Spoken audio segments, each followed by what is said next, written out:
Hello and welcome to Shutter Study. Last time we had a look at the exposure triangle and what shutter speed brings to it exactly.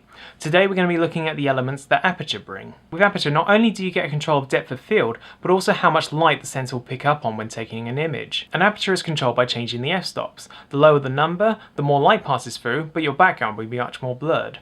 The higher the number, the less light passes through, but everything will be in much more focus. The decision of how much aperture you tend to use depends on the scenario that you have in mind. When it comes to light of portrait and macro photography, it's ideal to have a mid-range aperture or a low aperture. The higher aperture tends to be used with sports, landscapes, scenic and group photography in mind. And much like with shutter speeds, you can completely control aperture whether you set it on manual or aperture priority. However, much like with shutter priority, if you set the camera to aperture priority, it will automatically adjust the shutter speeds and ISO for you. So now that we've looked at shutter speed and aperture, next time we're going to be taking a look at the final element of the exposure triangle, the ISO. If you have any further questions regarding aperture or shutter speed, feel free to post in the comments below, ask on our Facebook, Twitter or Tumblr. If you'd like to learn more of us, please subscribe.